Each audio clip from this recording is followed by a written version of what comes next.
arrêter par mon frère là, yon mange à quitter la vie. Apprécier ça, yo café quand bonjour, tout le monde, à tout quoi la Dominique et aux Antilles, c'est un grand plaisir pour nous là. On a dit vraiment, est-ce que tout le monde là, est-ce que tout le monde bien? Eh bien, c'est mercredi, nous disons bienvenue sur Creole Heartbeat pour le sens créole, nous avons partagé beaucoup d'informations, comme ça qui a passé à culture, musique, la Dominique, messieurs, mesdames, the Dominica 25, the 2025 Dominica Music Awards. And we are getting set, we are putting things in place. We are just getting things ready for January 3, 2026. Some of the biggest names, some of those who really did the work, some of those who really actually, had a fantastic, let's say, last 12 months. All those will be awarded 24 awards and also several Life Achievement Awards and special awards for this major activity, red carpet, down at the Intercontinental Hotel. And the date again is January 3, 2026, the 2025 Dominica Music Awards. And today we have a very special guest, one who has been in the music and has really, really head to a different level. And one who has an outspoken individual, but he has done so much for Dominica's music. It's amazing how he has really transcended it on a different level. In Caribbean music, not only Dominica music, an engineer, a producer, a keyboardist, the leader, the CEO of Dada Manufacture. And we are privileged to have Krishna Dada Lawrence with us. I've known him for several years. He's a very conscious brother. When you have any discussion with Dada, it's like a lesson. He's deep-rooted, conscious, and also very disciplined. And let's hope that we can actually get as much as possible for the next hour on Dada and the whole music industry in Dominica, and to delve closer into the Dominica Music Awards. Good morning to you, my brother. Dada, what's up, my friend? Blessed morning to the listeners of DBS and Creole Heartbeat. Thank you for having me. Ça va fait. Allah, moi l'avant. Car sans un plaisir, tout le temps, moi joins nous, c'est, moi regarder le peuple là tout à l'heure, c'est comme si c'était une leçon. Oui. Every time we meet is a discussion where we go deep into the cracks and crevices of not just only Dominica music or Dominica's music, but Caribbean music and sometimes even global music. For those who don't know who is Dada, tell us, and what actually shaped your journey, Dada Krishna Lawrence. You prefer Dada or just Krishna? Both of them synonymous, Krishna sounded like first communion, man. Right. What is in you with no confirmation? Well, that Krishna, humble youth from Buffet State, really what that shaped me and my musical journey is my experience and my experiences as a youth growing up in Buffet State and in Dominica, being exposed to carnival and music from a very young age. I mean, I go in carnival my whole life with my mother since little thing, you know what I mean? And those experiences, like just going down to town on Carnival Monday and playing on t-shirt band and thing, t-shirt mass and thing. I mean, for people might think those experiences there is just regular, random, but that really shaped my view of music and my perspective of music and how I like to hear music. You understand? Like, for instance, when I remember every carnival have a kind of vibe in the air, like a kind of feeling. You understand? And every time I create music, especially bouillon, I just always try to recreate that feeling I used to get as a child, going to town with my mother and just seeing the vibe and you know what I mean, and so on. So that's pretty much me in a nutshell. Absolutely. Good morning to those who are hooked up on DBS Radio Facebook page and YouTube channel. It's a pleasure to have you in. We are in this morning with Dada Krishna Dada Lawrence, and you will hear a story par excellence of one of the great Dominicans. In terms of your earliest days involved in the music, where the inspiration came from, Dada? In terms of professional music, deciding to make it a career. WCK. WCK. Yeah, 100% WCK. You know, I'm a big fanboy of WCK, man. Like 100% fanboy. But then you see, I mean, the inspiration for the music and the love, the passion, came from just listening to CK and all this. So, you know, how the music used to sound. It was always interesting to me. You understand? But then there are a couple of the influences as well. Although they are kind of spin-offs from CK to a certain point. You have DJ Cut. Yeah. DJ Cut is also another big influence on me. Every time I meet him, I say him that. He's, you know what I mean? Because DJ Cut is the first rhythm DJ. Yes. You understand? That man was a band. He was by himself, you know. He was DJ Khaled before DJ Khaled was DJ Khaled, you know. That was DJ Cut, you know what I mean? And there's Bush Tongue, you know, that had the rap, the hip hop, dancehall, bouillon, recketing, hybrid, you understand? Version of bouillon. And so that is Were you really part interesting. of those productions that are by chance? Bush Town, yeah, I came into the Bush Town scene later. You know what I mean? Like, and then the guys were always there to me. Well, they were all older than me, I think. So they were like more like mentoring me and stuff like that, telling me what direction to point in. And I always appreciate them because these guys are very, very, very intelligent guys. Them man smart. I never meet smart people like that. I know. You know what I mean? Before in life, you understand? And to see I have access to people so I can just go and just talk and reason, and the man is to listen to my music and tell me, all right, you see, that's sounding good. And like they used to, you know, like point me in certain directions, and they always like my stuff and like my enthusiasm. Yeah. So they helped me to kind of navigate, you know, in the early days, especially growing up in Bath State, you know. In a Mustang was actually based in Bath State. In Bath State, yeah. So the guys and them really helped me to identify what quality is.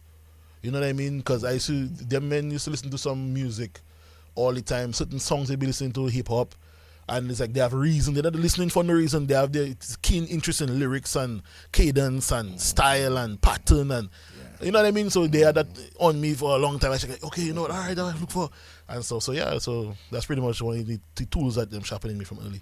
And eventually, you decided to form your own studio. It used to be Cotton Grove.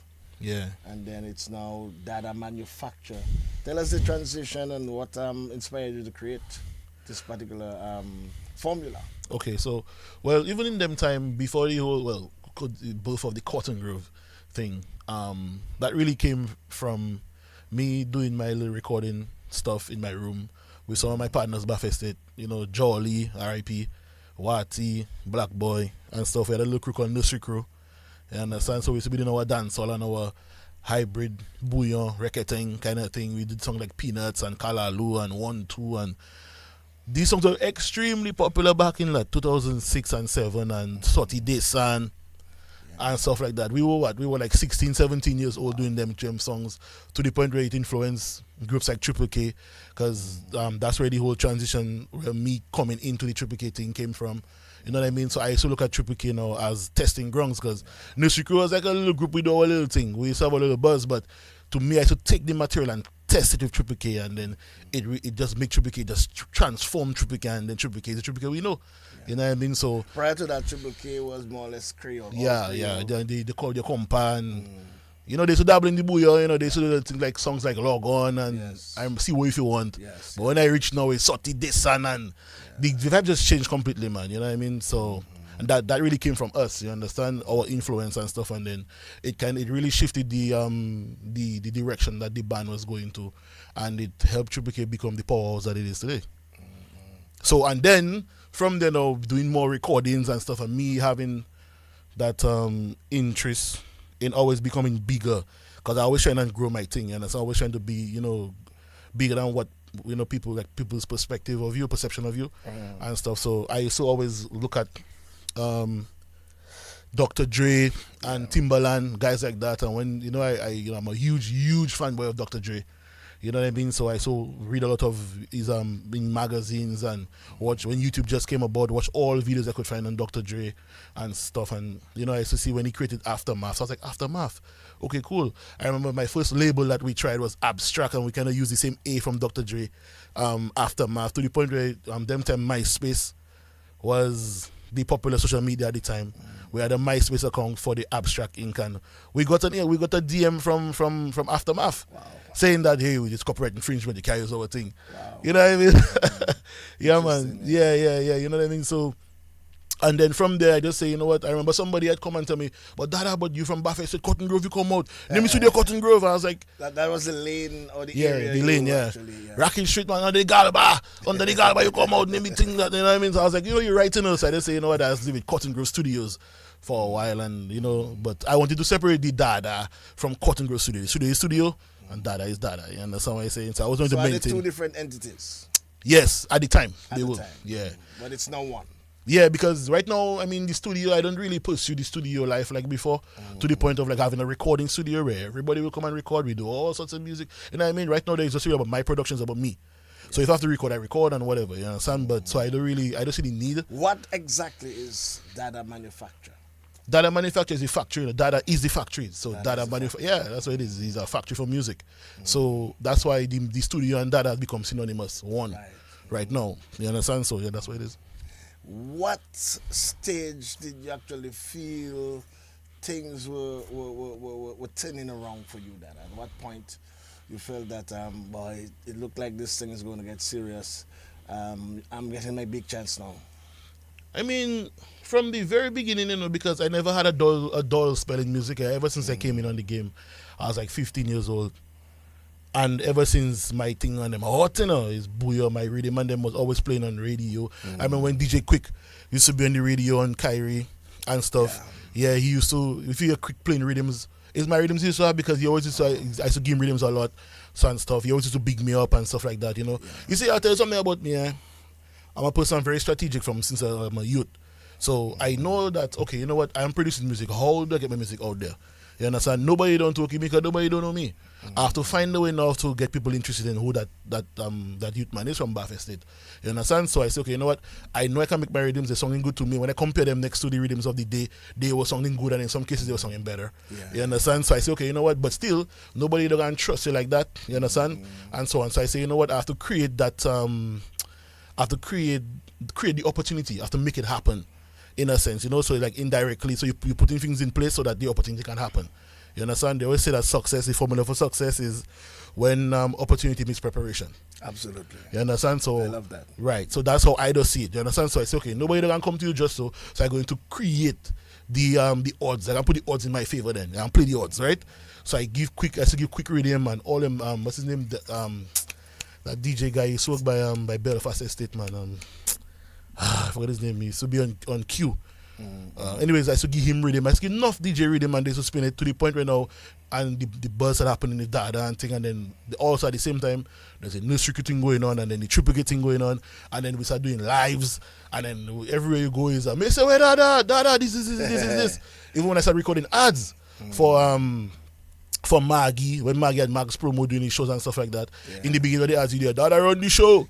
All them kind of thing, you know what I mean? So all them thing was right. All them thing was me just being technical and strategic in getting myself out there, you know what I mean? And stuff. This thing didn't happen by accident or spontaneous, it was planned. That was my whole being strategic from 15 years old. You understand and stuff. So then from there, you talk about back to your question now about when I say getting serious. It has always been serious because, like I said, for me, I always try to maneuver myself to get to another level. Every level is different and higher and more critical and stuff like that. So I like to equip myself and stuff like that. So I would say when the Triple K era was a different level from the first time, then after that Triple K era was when I started working. After that trip, I worked with CK briefly, and then I really went into Calypso. Yeah, that was 2008-9. I came into the Calypso arena, and in my first little outing, I get a little road match. You know what I mean? Yeah. And from there, I realized, but wait. But what happened? This is like, this is too easy.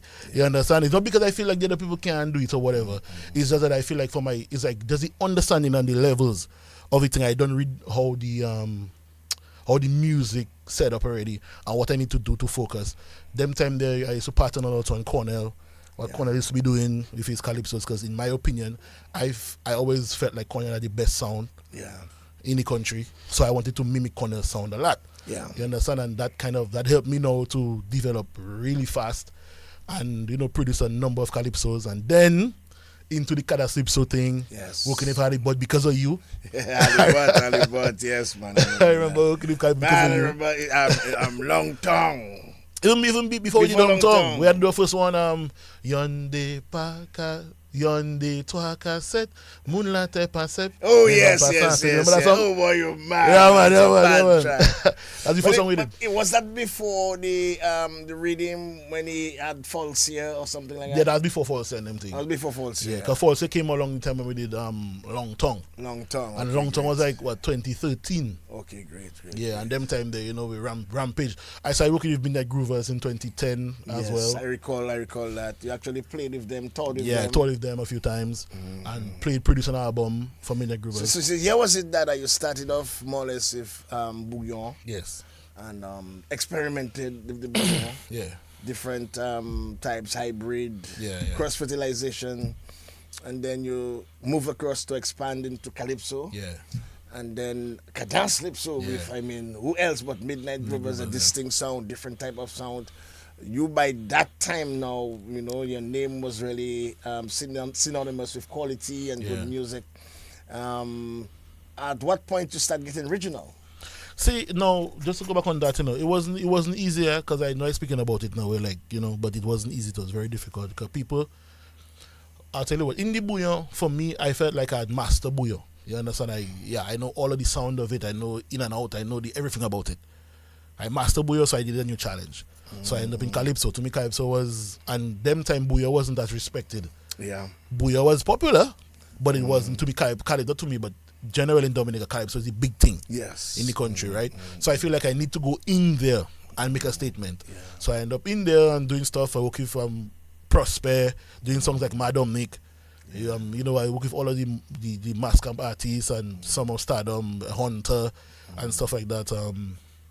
Young Bull doing songs like Bull Matador, and stuff like that. You see, and even if you look at how Bull Matador was arranged with the whole intro, yes, dun dun dun dun dun dun, give with it the bull. a nice western, nice western feeling. Yeah. All that was from just me changing the game. I wanted to do something different and stuff. So I make Bob, because Bobby's would have played that guitar on there and thing. You know what I mean? And it was a success. People loved it. Yeah. You understand and stuff. Every time they used to have a mass camp and I bullied people from that song, I used to shiver every time I say, look at that boy, so I'm not crazy. I know. You understand? So, and then coming, but it was difficult because somebody of the producers in the Calypso didn't like the fact that youth man, they call him Dada. Mr. can't play music now. Mr. come out. Mr. can't do that now.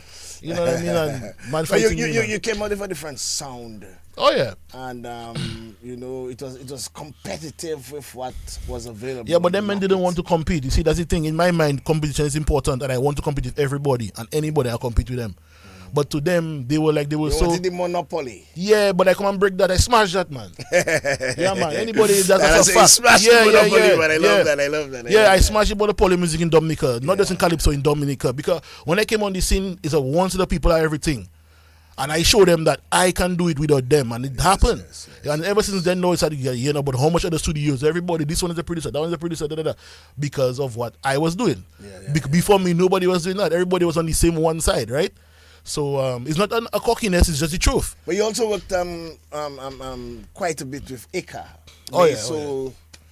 Rest in peace. Another brethren of ours again. Every time I play a song of his, I continue to, and that is the reason why I bring this shirt. Yeah, right. I bring this shirt today, and I thought you would have recognized it before. I didn't pick up because but he used to love Afro shirts. He used to love his Afro shirt. Yeah, man. But I know you work very closely with work with him. Yeah. You used to produce him, Dada. Yes, as a producer, yeah. You used to produce Ika and give him a different kind of sound. Yeah, because you give his cadence a different type of flavor. Because in my mind, it's like everybody has a uniqueness, and your job as a producer is to enhance it, is to find it, identify it, and then nurture it, enhance it, and put it out there. That's what your job is as a producer, really. So with people like Aka was just more experimenting for me, more practice for me, to do that kind of thing. In the beginning, I used to do it with Nursery Crew. I used to do it with Triple K, and I did it in Calypso with Prosper, because that's what Prosper ended up getting that kind of he's kind of free feeling style you have, you understand? Yeah, freestyle. Yeah, Prosper Calypsos is different from other Calypsos. Yeah. You understand? And that's because of I make the music around his personality. Yeah. The beats and everything used to be like that, and so on. So so with Aka it's the same thing, with the Calypso. When I met Aka, he had that song Dayo. Yes. And then he made me hear some of his candas, and I was like, I have a different idea for you. So Aka to me is more like a Chobi. You understand? So I want to give Aka more of the Midnight Groovers kind of feel. I mean, a lot of the songs that we did, songs like Top Up and stuff, we use some of the guys in Midnight Groovers to play on that. I think on Top Up we have Victor bass on it, but in songs like Munka Sufe, and the other one you was playing it have another one you was playing Paddy Sabote Paddy. Oh, that's a masterpiece, right? So but then for those who don't know, you actually produced my song. Yeah, with White Ferry. With White Ferry. You produced that song. Yeah, I did. Which it was good. Yeah. Hearing from White Ferry that this song really made it for him. Yeah. And brought his name out there. But you again, your mastermind, you brought it. Yeah. I remember in discussion you tell me you're going to give it a different feel. Yeah, get the bouillon. A mix, a nice fusion of the bouillon and cadence in between, and it really caught on. But that you have worked with, quite a bit of the giants. Gramps Morgan, Skinny Fabulous, The Grit, Marshall. You have gone on a different level. Regional is where you meet the real competition, or you meet the standard. Yeah. You know what's out there, and then you're not only going to meet, but you're going to surpass. What was the experience like before we go into the big one? I mean, so after my experience in Calypso, after winning the Calypso competition with Harley, with Long Tongue, and stuff, I felt like, and we did a couple songs after that. We did Don't Do It But Let Them Do It. Yeah, that's I love that. Yeah, I love that song, man. Yeah. It's hard driving, Yeah. Man, I tell you, this one is a tough one. So after we did that, I felt like, I need another challenge, because I felt like, I feel like I catch a cat, that's what it is at the moment, so I need another challenge, and I say, okay, it's time for me to branch out into the regional music, soca in particular. Now, for me, my perspective of soca now is this music that it's a feel-good music, party, feel-good music and thing. But for me now, what would I add different? Because just like any other business, you have to look at what is your competitive edge in there, right? What makes you unique and stuff. So I say, okay, me being from Dominica, I think I'm the boss of Bouyo. There's nobody better than Bouyo music than me as a producer. So I'm going to go out there with that in my back pocket to use in the soca, right? So when I go inside this, I'll start working with artists from St. Vincent, and that was when we did the Madras. In Madras, yes. So we did songs like False Hair from Halibut, Hunter, and Hunter, and I think Janet had a song. I think Janet has those. Janet has a song on there, and a couple of artists from the region.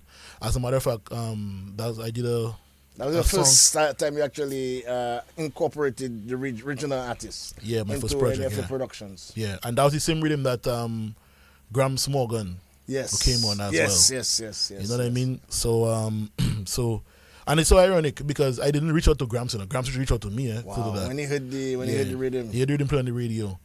Whilst he was in Dominica. Yeah, whilst he was here. Wow. Yeah. And he told Dane, because I think he came down to do a show for Danger Dane. And then he told Dane, you see that song like African music, man, he loved that. And he wanted that. So Dane called me one time and told me, Dada, boy, look at that, and Gramps on the meeting, da. So I ended up meeting up with Gramps at the hotel, in at Garaway at the time. And then we just linked up, and then I gave him the instrumental, and we exchanged contacts and things. And then when Gramps went back to Jamaica, he recorded it at Shaggy Studio. And he sent me the vocals back, and that was so beautiful. And listening to Yeah, the vocals, I was yeah, like, yeah. what? So that's what Booyah can sound like if we have Yes, that yes. kind of caliber artist on there. Yes, yes. You understand? yes, So yes. it's all as part of the experimenting and, trying to see what the music can sound like if we fuse it with other things that is unorthodox. Yes, yes. You know what I mean? And stuff like that. Because nobody knows see Gram Smog and on a rhythm like On that a rhythm before. like this is more reggae Right. and lovers rock. And then on that same project, I ended up doing some songs with some Vincentian artists. One, most notably, Fireman Hooper. He did a song called Rum Meeting on yes, there. I recall that. And that song, anyway, so on that song, he competed with in Groovy Soca Monarch in St. Vincent with it, and we won the Groovy Soca Monarch. You ever recorded for Dice? Yeah. You recorded for Dice. Yeah, I recorded for You Dice. recorded for Dice once. In 2012, I recorded for Dice, doing a song called Back to Country, won the crown. Back to country, right? Yeah, won the crown with that. My first You Calypso won the crown. So you won the crown in Calypso. Yeah. You won the crown in Cadaslypso. Cadaslypso. That Won is road with- match as well. You got road match as In well. Dominica, yeah. You got road match as well, and then you decided to go reach. But you also did something with the same long tongue. Yeah. There was a guy that did St. Lucia. a Lucian guy. Yeah. A Lucian guy did a little remix. Yeah, Manchester. Yes, of that particular song. Then come to the big one. The big one, I mean, and this one, #1 on iTunes, Reggae. Yeah, imagine. Family #1, and that was 2019 on iTunes Reggae. Imagine how you call it now? Is that what is family? A soca, a bouillon soca. What is family? Well, I mean, family is a Booyah friend free, you know. That's what it is, you understand? It's just that there's soca artists on there. On there, right. But it's a Booyah 100%, right? And if you listen to the rhythm songs just like anything you'll hear coming out from here. Yes. So yes, there's no mistake in that. So, but family is a special song. That song really changed a lot of things for me. But it's like family was just it didn't happen just like that. It was a build up. There's so many other things happening that created the family moment. You understand? Like for instance, there's a song I did in after I did the Madras rhythm, I did a rhythm called Loud. Loud rhythm, and I was featuring Flippo from Trinidad. I have a song called Oh Gosh. Yes, I remember that. Right? Oh Gosh was huge in I remember Trinidad, that, boy. yeah. That's my first really big song Penetrating outside the Trinidad yeah, market. yeah, in Trinidad. Yeah, that was. I remember when I went to Trinidad in 2017. When the Flippo's manager came and picked me up and whatnot, and at the airport, and he told me, boy, right now you're your foot in Trinidad now, your foot there already, now everybody waiting for you now because of that song and stuff like that. You know what I mean? So he told me the market kind of preparing yourself for that dada. Who's that dada from Dominica? Who's dada from Dominica? Because that name was buzzing in Trinidad and thing.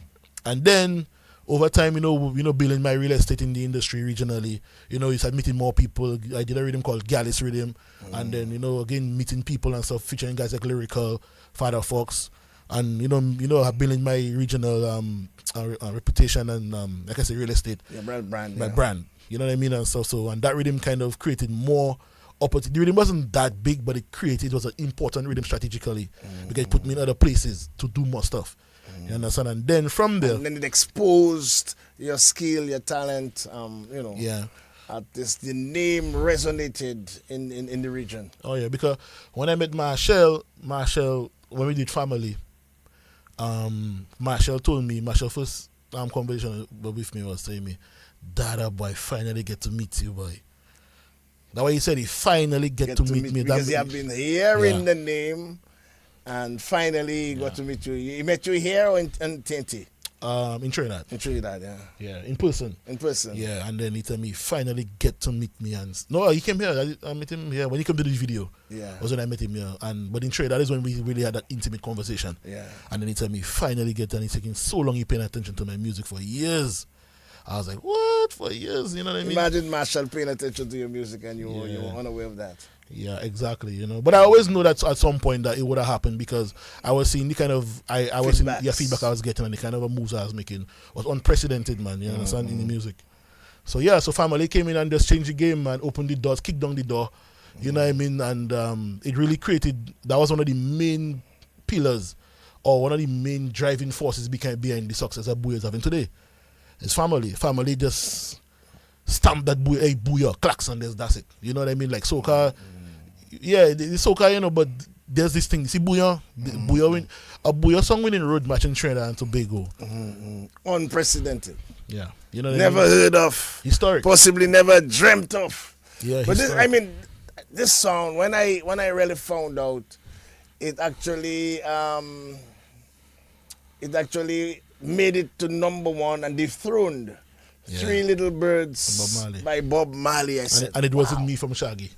It Oh, wasn't Me from Shaggy was number 2, and Three Little Birds was number 1. And this particular song dethroned Shaggy. It wasn't Me, and Three Little Birds by Bob Marley. Yeah. On the reggae iTunes, I was like, yes. Yeah. But then how this song really propelled you to prominence. Well, despite the success of the song, and we all know it was a popular song, but it did actually put you on a level of self-sustenance. Of course. Because this is very important. The success of an artist's work. Yeah, of course, You know? of course. I mean, that is something I always have been keen to, is being successful, because that's how you make progress. You can't fail or not making progress. You cannot be not successful and make progress. That doesn't make sense. You have to be successful. So I like to win. I like to ensure that I get stuff done. I have my goals and objectives always mapped out and stuff like that. So for instance, like in St. Vincent, currently I have 5 Soca Monarchs and 2 road matches in St. Vincent. Wow. Let's write that down for the record. This is very important. 5 road match. 5 Soca Monarchs. Titles. Soca Monarchs. Yeah, and 2 road match. And 2 road match in St. Vincent. In St. Vincent, yeah. You also have Kada Slips of Champion in Dominica, Yeah. road match in Dominica. I win everything in Dominica already. Everything in Dominica. Junior already. Monarch, Junior Queen Monarch, Show. Queen Show. Yeah, everything. I win everything in Dominica already. I love that. Yeah, I love even that. St. Thomas, I road match in St. Thomas, road match in Antigua, road match in St. Thomas, road match in Antigua, Soca Monarch in St. Lucia, 7 titles in total in Vinci, 1 in Grenada. I don't have 1 in Barbados yet, and I have 1 in Trinidad and Tobago. In Trinidad. Yeah. So that particular song, Family, eventually became the road match that year. Yeah. And Dominated. Also Miami. And also Miami. Yeah. Dominated. But then through that song, you were awarded Yeah. in St. Vincent. Yes. Yeah, from the Ministry of Culture. Tell us about that experience. So it was unexpected, because what they did was, after the Ash Wednesday, we had a road match celebration at a hotel and stuff, and then a representative from the tourist board from Vinci called me and told me, Dada, what you doing tomorrow? I tell them, what, I going home. We're saying, boy, I want you to come St. Vincent. But I tell him, I had to go home first flight. Yeah, but you had to come last flight. You understand? So I was like, I tell him, why? He tell me, we have a celebration for Skinny, and we want all of holiday. Everybody that was part of the project, we want holiday in Vinci. So I said, okay, cool. So as I land Dominica in the morning, at night time I out. Wow. Again, you understand? So when I reached in St. Vincent, they had a motorcade and thing from Argyle International Airport down to Kingston, big carnival on the road, trucks on the road. We had a float like Queen. First time I feel like a Queen, you guys. You're on a float. I don't float.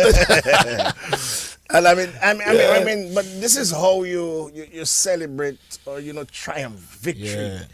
Because I guess it was a Dominican Vinci combination with a TNT, a whole Caribbean, to top or to get a road match in TNT is a difficult feat, to get road match in TNT. Or I understood sometimes over 1,000 songs out for a season. Yeah. And for that particular song to be the song to have been, to topple every other sound, it was a major feat. And not only that, we have to take into consideration that it was extremely difficult in 2019 because Kes had that song, Savannah Grass. Savannah Grass is a monster tune. Which I understood picked up a momentum before that song. It was in the lead. Yeah. All the time. Well, I wouldn't say it was in the lead. It's like since Family. Well, since before the song. Well, before Family came out. Yeah, right. Before Family came out. I love Savannah Grass. It's like, that song is perfect. Like, I love the song. And I check it. Why? That gave you some headache. Yeah, but I remember Lil Von that he had a remix of with Thriller, Take Me As I Am. Yes. So Von and I was in Trinidad that same time we were together. And then Von told me, boy, Man, they give Kessie Road match over you. You know what I mean? And I say, boy, because it's song popular and it's song, and like I said, I love the track myself. Yes, you know, but Family was the song of the people, man. People love the song. The song meant a lot to them. Yes. And yeah, so we triumphed because of that. I feel like it was the right song for this. Were you ever rewarded in Dominica for this particular song? Yeah, the Discover Dominica gave me an award. An award, yeah, for that. You know, for my contribution to the song and stuff. So I appreciated it. You know what I mean? Because I mean, it's the recognition is important. Also, the support of the government as well to get the video done. Perfect. And stuff like that. You know what I mean? That was important because I mean, you can't make an opportunity pass like that. You know what I mean? We are the number one song in the Caribbean. I mean, in 2019, the two biggest songs from the Caribbean that year was Family and Toast from Coffee. Yes, I recall. The biggest song in the Caribbean, you know. I mean, we talk about all, even compare everything, you know, in there, you understand? So Family was way up there, you know, really punch above it belt, above it weight, or if you understand that's right, it should punch, you know. So that all that says and speaks to the power that Bouillon has. Bouillon is not a regular music, you know, you understand? So, but we need to really see it for what it is, and we need to handle the music correctly, and that tying into the award show. And why the award show? I've been an advocate for an award show for forever. Yeah. Because it's important that we create distinctions and measurement. You understand? For the success, we have to determine what is success and what the quality is, not just for us, but for the people out there looking in. Right now, Dominica, we can say Dominica is in Trinidad position. Right now, we say we used to be watching Trinidad. People watching Dominica. Yes. You understand? Check it out. Let me see what's going on inside here. Oh, that's how it is. Oh, this is the Bouillon. Okay, how do we do that? How did we do that? Okay, that's what it is. You know what I mean? And we shouldn't allow other places, especially Guadeloupe, notably, to take those initiatives before us. Yeah, because they have more resources. They have a bigger population. They have a bigger market, so to speak, for Bouillon than us. And there's an industry, a constructive music industry, which we're still struggling to actually put together. And 2025 Music Awards, and how important this is. You said a while ago, it's like that pinnacle, that ultimate pinnacle an artist would want to reach, at least in his homeland. But how important is this awards, the Dominica Music Awards, is to the artists and the technocrats and those involved in the industry in Dominica at this point in time? So I've got many awards across the region, internationally and so on. I got besides the award I got from the government of Dominica and from St. Vincent, I got a gold plaque from for a production that I did with something. I'm the only person in Dominica with a gold record. You understand? A gold plaque. You know what I mean? And stuff like that. That's from where? You got that from? From some, I forget the organization, you know. But it's a production that I did. They do them, okay. Great. Yeah, it was #1 worldwide. Okay, great. In the world music category for like 6 or 8 months or whatever, right? And then because of that, they sent me a gold plaque. So anyway, but having all these awards and stuff that I have accumulated over the years and stuff, I never get an award from a music awards from Dominica. Yeah. You understand? I get a Golden Drum Special Recognition Award. I got, like I said, the thing from the government, but through DFC, right? But I do get one for my musical prowess. Yeah, you understand? Except from the first time the Creole Heartbeat, the first edition of the Creole Heartbeat award, the music awards. Then I got Producer of the Year. So that's the first one I have. That was the first one you got from yes. But this second edition, we're looking bigger. Right. Well, I can say it. You are one of those for a very special award, because we have the Lifetime Achievement Awards, we have the 24 awards, and we have a few very special awards. And you are, well, I must thank you for actually accepting, that trailblazer sort of. It's so important to honor people like you for the work that you're doing, so that younger people can emulate. And that's why it's important to bring you here, Dada. So who may not know, or who possibly have heard Apasa, can hear from you the achievements and respect Yeah. Because a lot of times in Dominica, we take a lot of things and we take people for granted. So that's why it was very important, at this point in time, because we're at a critical juncture where Dominican name now is resonating out there. And as an artist, what would be your advice to other artists who may be nominated, and how would they look at such an event at this point in time in your career? An artist, or let's say a nominee, a nominee. You pass that stage now, you're getting special, But then as a nominee, how you would suggest or advise? I'm still a competitor, Yes, you're a producer, but for this year, you are not a producer for this year. For this year, we decided to upgrade you to a different class. By the way, we finally got some connection with Nasio. Because Nasio is one of those for special lifetime that's great, man. achievement award. We don't want to break the news before, but then just want to make people know that we're looking at the level and the standard. Right. The artists, they are the all music know that, and I have no doubts, are one of our biggest exports. Oh yeah. Presently, when I look at what the kind of production, when I look at the various carnivals around the region, even in the US, our music is just resonating and dominating. Something is happening. Yeah. And, thus this award's coming at a very critical time. But what for the nominees, the people that the fans, the consumers have nominated, what advice would you have for them? Well, I mean, first and foremost, I think we should always take these things with grace. You understand? Because not everybody can win in the category. There's only one person that can win. And like yesterday, something Marshall always used to tell me, and he does still say it, that his mom taught him to be a good loser. Yeah. You understand? When you win, you feel good and you feel excited and thing. When you lose, always remember it's not you alone that have to win. You lose with grace. Accept it with grace. You take the information that is information, that is intel, You take that intel, you improve, and you move on for the next time around. You understand? So that's the first thing I'll tell them, because I have been on social media and I have seen some people saying that, oh, this and that, me and them and thing. That is not the attitude to have, especially if you want to be considered a professional in this industry. You have to conduct yourself as a professional in this thing. Don't make your emotions get the best of you and have yourself like a papi show on social media, and then when you nominate and you win, what you gonna do?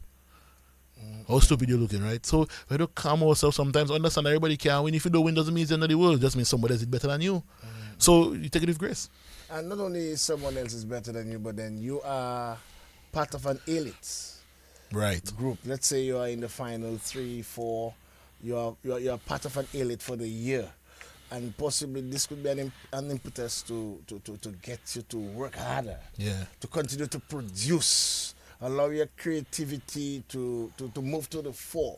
And it's very important that you tell our audience, despite your triumphs, the road wasn't it didn't come so. No, man. The numerous nights and the energy, the effort, the level of trying to improve at your game, it takes a lot. It's hard. It is hard. I'm telling you. See, for me, I can speak for myself, right? It has been a hard journey.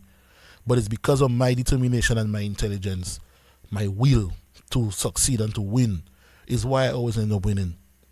You know what I mean? Because as the saying goes, the formula for success is when opportunity meets preparation. No matter how good you feel you are naturally, if you are unprepared, you will fail. And to somebody that is more prepared than you. The person might necessarily be more skilled than you, but the person is more prepared than you. You will make mistakes, you'll get overwhelmed and stuff like that. So I always say that you should always hone your craft. Practice, stay focused, stay sharp is what I always do, you understand? But it doesn't mean that we should feel entitled, because nothing is a given. There's always somebody else working as hard as you or even harder. Let me give an example of something. I remember in 2010, first time I went to Guadeloupe, them Guadeloupe men been behind me to come Guadeloupe and make a band to make bouillon. Not by for years, them man behind me. So I say, okay, you know what? More than man cooks man tell me, come up and think. I say, all right, I'm going to go Guadeloupe and see what's happening. No, it wasn't to sell out the bouillon, you know. As they've accused me of selling out the bouillon. But it's a good thing I sell it out because look at it now, enjoying international success, right? You can't, listen, man, you cannot sell things to yourself and sell to people. I know. Dominica doesn't make vehicles, you know, but we have Subaru, we have Toyota. I never see no Toyota factory in Dominica. I never see no Nike factory in Dominica, but we're using more Lacoste and things that we have to export and somebody have to import it. Likewise, we do the same thing too. That's what your product is. You understand? You create a product and you sell it for people and for whoever wants it. I think if we look at the thing more on a level like that, we will stop personalizing it so much and behaving in an emotional way like that. So anyway, when I went to Guadeloupe, I met a guy called Gidemo.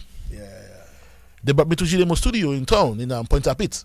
And when I went in studio, I see Gidemo, them man, they're jamming and you know, and I remember he played a rhythm for me and I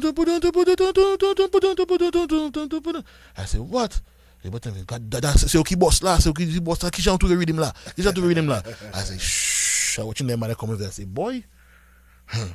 I say, boy. When I leave the studio, I say, boy, if you see them man continue, so them man will take the, you know, because I feel the man they're working at there. As a matter of fact, the feeling I got was Gidemo remind me of myself inside the studio by him.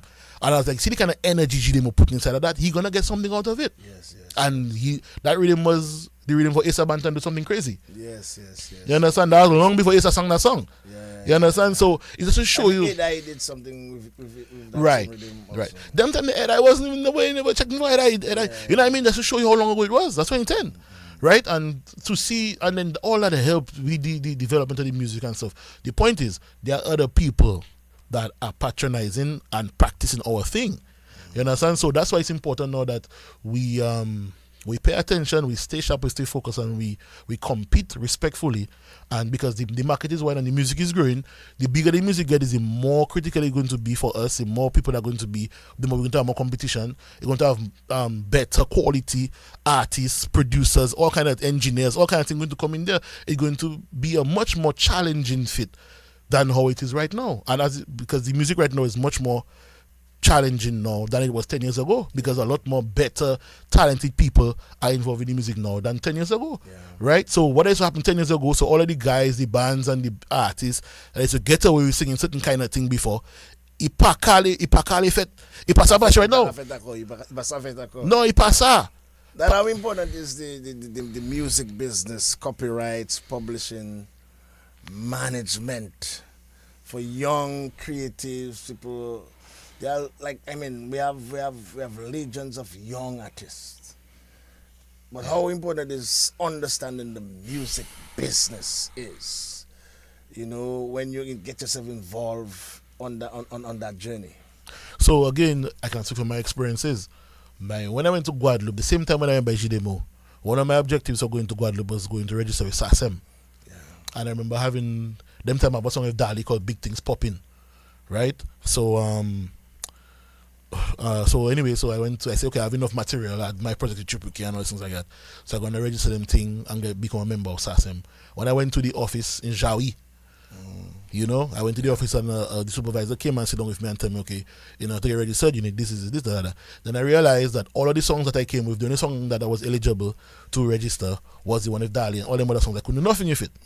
You understand? And I was so, you know, enthusiastic about me joining SAS and feeling like my catalog and all these things. So I said, what? So I left Guadeloupe now feeling that way that, you know what, my brother, that I guess I should answer one of your questions you asked me, when did I decide to take it serious? I think that was the turning point. When I realized that all of these songs I was working on really was a waste, so to speak. Because I couldn't use, up to now they're not registered because I cannot register them because of they're not released properly, they're not, it just was, nothing is done right from a business standpoint. So I couldn't use them. So I say, you know what, henceforth, all my songs from this moment going to be done properly, released properly, and registered properly, and that's what I did. So why is it important to be why the business is important, copyright and business management aspect, yeah. Because you need that structure. Nobody will work if your business is not in order. You understand? People going to see it as a liability, and people don't that kind of stress. You understand? So you might have a good song, and also people can rob you as well. Yeah. You understand? Because we were robbed, we know in the 70s. Because a lot of, in terms of the cadence, so you know, quite a bit of the Dominican artists were. I've heard the horror stories, man.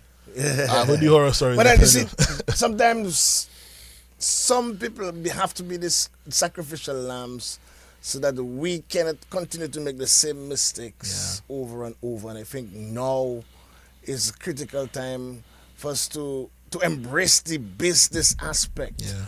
to have your insurance, your to have your how you call it your legacy, your future.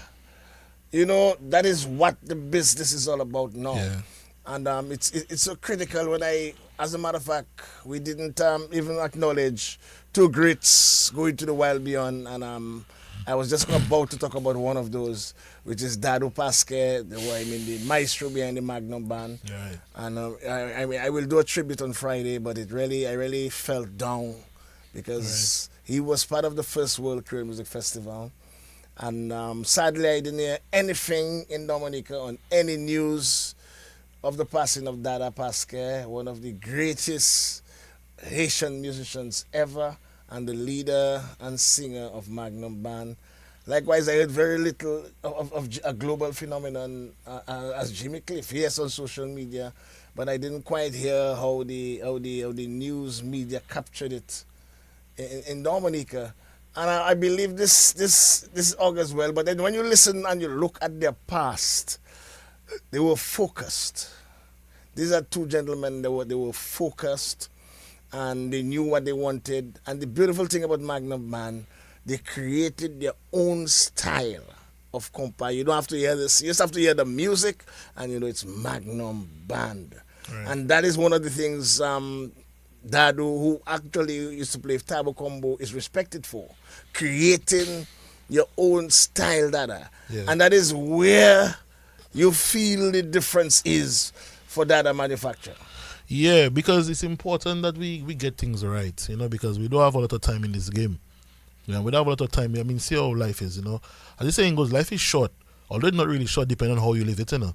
But at the end of the day, you must always put your things together. Make sure your business is organized and stuff like that. And now we have an opportunity now with what's happening with the Bouillon to fix all of the problems and all of the issues that we used to have before from the Cadasipso days and stuff. That's why we need people like you, Wadix. We need Gordon Henderson, because Gordon Henderson is always a person that, you know, has made himself available to me anytime for us to talk. Me and Gordon talk all the time. He always enlightening me and stuff, and you know, I mean, Gordon to me is like a teacher, you know, to me. You know? He is. He's a professor and one of my main advisors. I don't do anything musical without I run it by Right. Gordon. His experience is so vast Right. and so knowledgeable and sound. You know, when Gordon gives you advice, and I just believe that we as a people should embrace guys like Gordon. You know, Yeah. Oh, yeah. see what is going on. We didn't even congratulate Ophelia. Right. Ophelia is presently in Burkina Faso. I saw part of a performance or doing something, you know. But then the main idea that a Dominican is part of an entourage in Burkina Faso, and we all know how Burkina Faso is now Yeah. recognized globally. Yeah. We're not making a big, you know, noise about it. That for some reason this is like a secret. Yeah. I'm not hearing once again the news media, look at newsman on the other side, running with it, and I supposed to be hearing that how many times a day? I'm hearing other news, sometimes 3, 4, 5 times Yeah. in 2 days. These are to me, that is one of the things I want to go before we leave.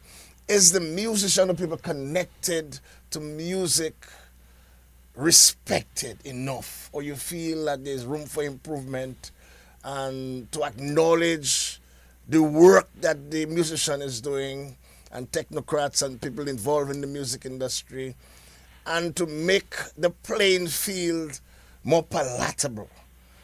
Let's say who may need assistance, it is more readily available, whether you have a good marketing plan or you have a good business plan or what. Do you think we need to do more to put the structure in place for cultural and music industry? Well, that's a very good question, Alex. So there are so many angles you can take that from. So let's start by talking about the news and why is it not certain aspects of the news doesn't really reflect what's going on in the music fraternity. I think it's because the music is popular in Dominica, but I don't think it is serious like that yet. So they don't see it as something serious or like that, you know. That is one. Number two, in terms of artists need to understand that music is a business. That's what it is. It's a business. It's more than just you singing a song you like for girls and them kind of papi show. There is more than that. That's how you live. That generates revenue and stuff like that. You create your livelihood from that. Now, in terms of creating, I think you alluded to funding. Guys getting support. Yeah, I don't know if that's what you're referring to. Yeah, well, support. Yeah. Right.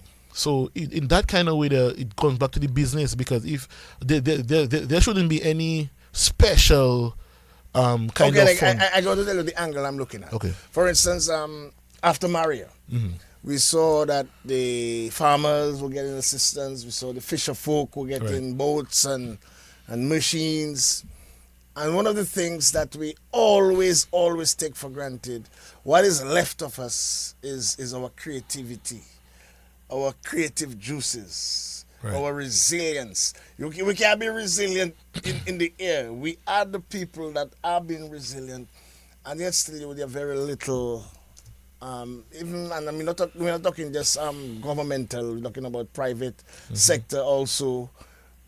In terms of support for the music itself, apart from, let's say, a few telephone companies and a few beer and alcoholic companies.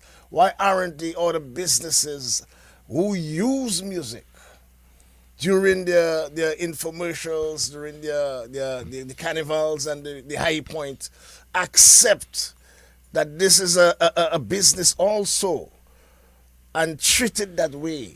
Like we see it in other jurisdictions. Well, again, it comes back to the artists, because the artists need to carry themselves first and foremost as a professional and that is running a business, so that another business can respect you like a business.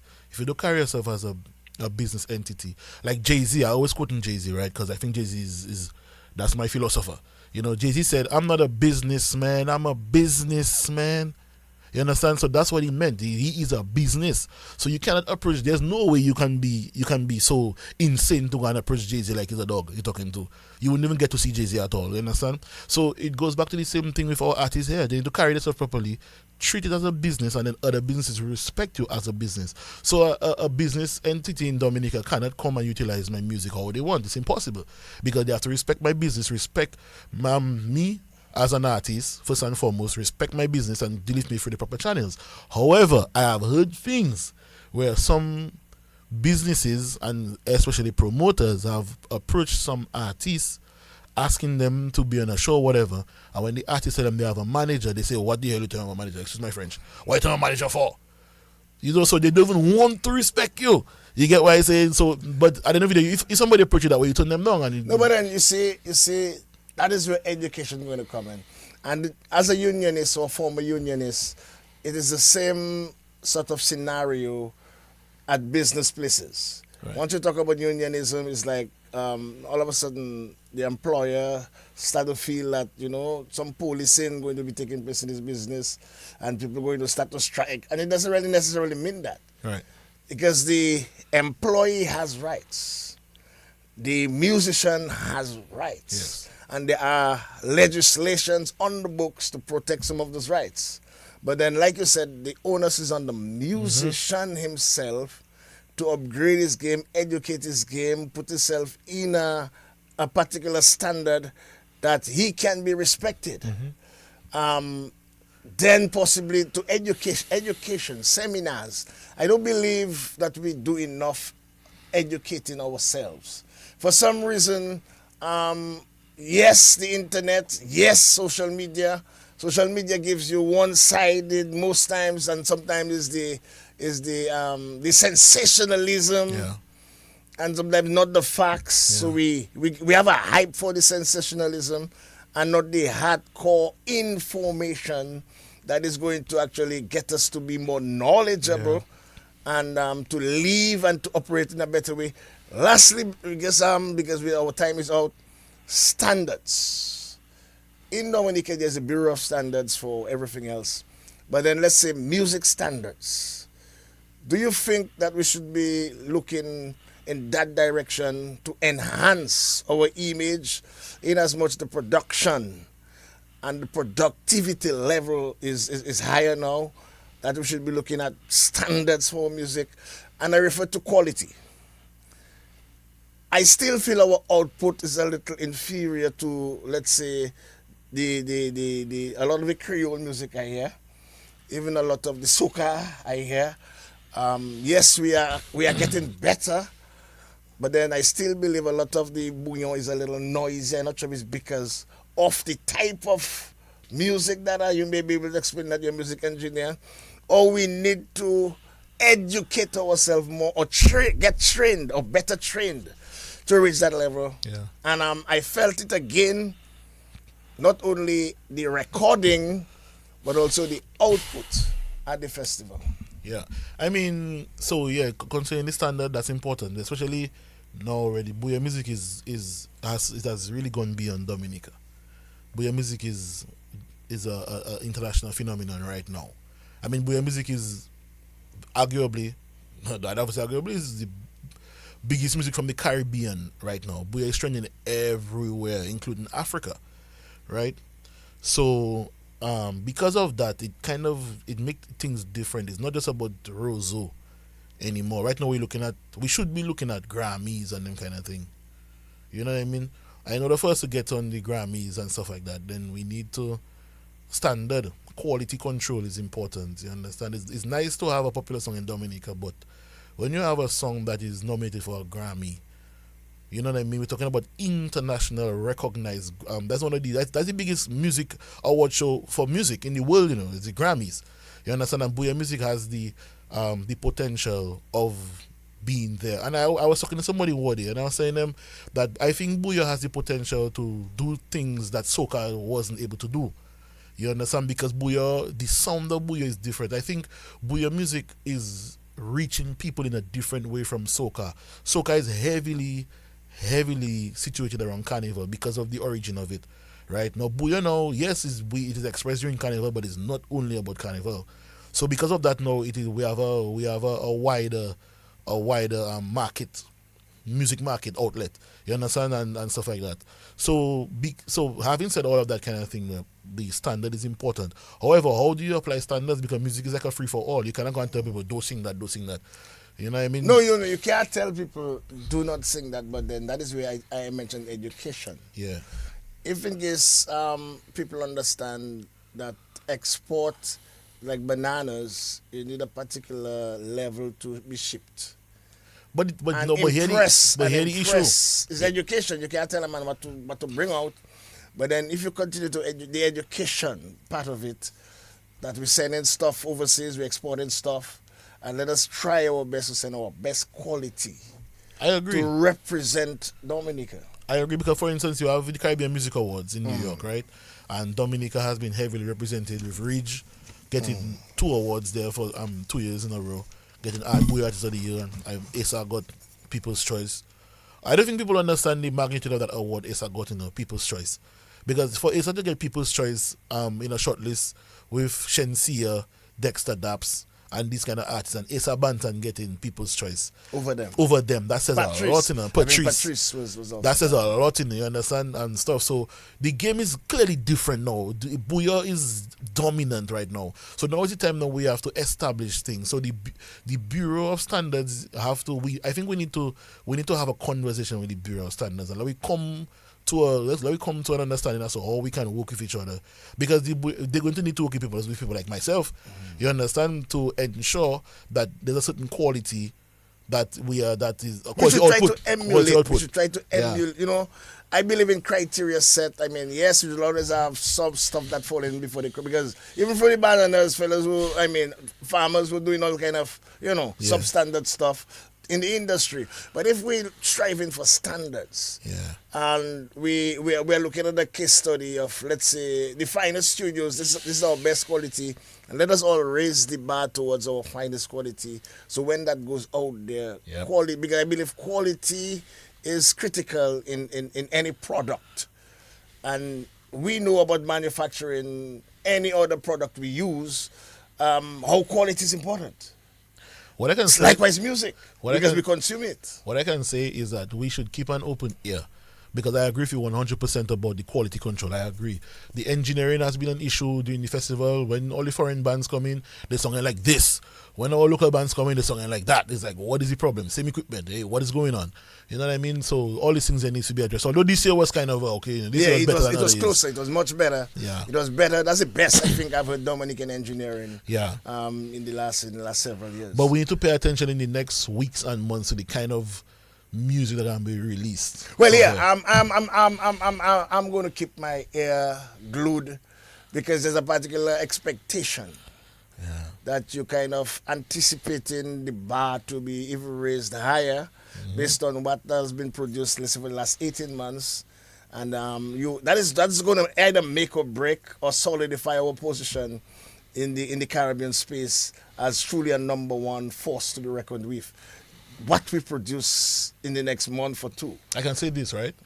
That in the next coming weeks and months, we're going to see some international artists on Bouillon music. International. Well, that's the most I can say right now about that. We saw a couple of collabs with Trilogy and Skinny Fabulous and Shelly. We're talking about bigger than that now. No, we saw Shelly again doing something with Famanapi. Right. We saw Asa doing something with Spice. Right. So it is happening. It is happening. I would like to say Marshall, something man. with But there's something going on, and there's an international artist that is going to ride. That's on a Bouillon. Back to the awards before we leave that. January 3rd, Dominica Briss for a spectacle. And your final words to everyone about this particular awards to support it. Yeah, man, I want to encourage everybody to support the award show. The award show is very necessary. You know what I mean?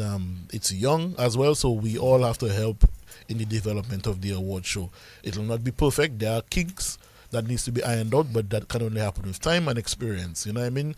The organizers are doing a great job. It's a lot of work. You understand? Patience is important, but let me look at the big picture. I foresee this award show can be the premium award show in the Caribbean because there's no other one like it in the Caribbean. I mean, we're talking about, for the next few years, just imagine if we have a Patrice Roberts in there as a contributor for Bouillon artists and them kind of thing. That shows because the bigger the music get, is the bigger the award you're gonna get. You understand? We're talking about if we collaborate with Afrobeat artists or they have to be here as well. This award show, it really is what measures and stamps our approval on this thing. We need to start putting our brand on the Bouillon, and the award show will help us to achieve that. Just want to say thank you, Krishna Dada Lawrence, our guest for the last hour. And by the way, DBS Radio, a major partner in this 2025 Dominican Music Awards. We'd like to thank the management of DBS Radio. Thanks Cecil Joseph, the manager, for endorsing this particular award show and DBS Radio as a title partner. And we look forward to more collaborations. This was another Creole Heartbeat program, and we hope that you were edified and learnt something from this maestro. He hasn't risen to the elderly status yet, but then he's so deep and so conscious that every time we have a conversation, I'm so inspired. And that I really want to thank you for what you have done for Dominica thus far. And I really hope and pray that the Father will continue to bless, guide, and protect you. And let's all make Dominica triumph, Dominica, the blessed land, truly be the Creole capital of the world. Thank you very much, my brother Dada. Appreciate it, man. Okay. Yes, I. Sakai Malad. Prince Wadix. Prince Wadix. Prince Wadix. Prince Wadix. Pakou a wete ba moun flen la yo moja kite la vi. Apprecier ça yo ka fait ko yo a parmi nous jodi.